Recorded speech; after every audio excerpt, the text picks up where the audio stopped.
হে friends, কেমন আছো তোমরা সবাই? আশা করছি তোমরা সবাই খুব ভালো আছো, সুস্থ আছো। তো অনেক দিন পর আবার ভিডিও আপলোড করতে শুরু করছি।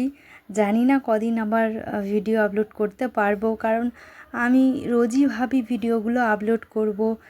এই ভেবে প্রচুর ভিডিও বানিয়েও রেখেছি, ফোনের স্টোরেজও ফুল হয়ে গেছে। এখন এমন একটা সিচুয়েশান এসে গেছে যে ফোনে একটাও না তো কিছু ডাউনলোড করতে পারছি, না একটা ফটো তুলতে পারছি। তো ভাবলাম যে না, আর মানে ওয়েট করাটা ঠিক হবে না, ভিডিওগুলো আপলোড করি। তো অনেকেই জিজ্ঞেস করে যে ভিডিও আপলোড করছি না কেন, তো তাদের উদ্দেশ্যেই কথাগুলো বলছি। সময় হয়তো কোনো সময় হচ্ছে না, আবার কোনো সময় সময় পেলে ফোন দেখেই যাচ্ছি, অন্যের ভিডিও দেখছি।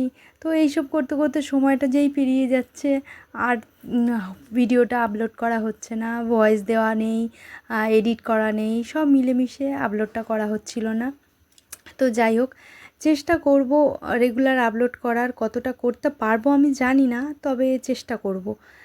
আর এই জন্যেই ভিডিওগুলো আপলোড করছি, কারণ ভিডিওগুলো আপলোড করা থাকলে কিছু কিছু স্মৃতি, কিছু কিছু মোমেন্ট এমন থাকে না, সেই জিনিসগুলো আমি পরে আর ফেরত পাবো না। তো সেই কারণে ভাবলাম এই ভিডিওগুলো আপলোড করে রাখলে এগুলো ভবিষ্যতের সঞ্চয় আর কি, আর কিছু নয়।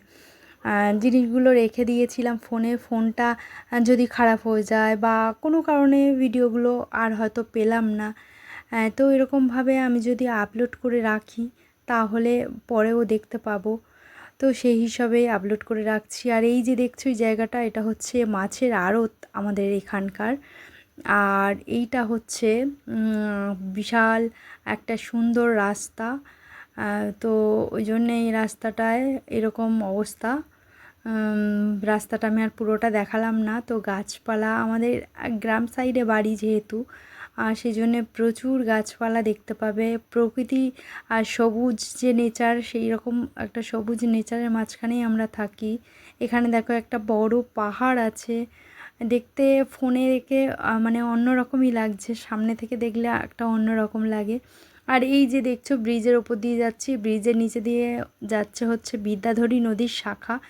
তো এখানটা বেশ অনেকটাই চওড়া, কারণ 3 দিকে এইখানটা থেকে শাখা গেছে, তো সেই জন্য বেশ অনেকটাই চওড়া ওই জায়গাটা। তো চলো টাটা, আবার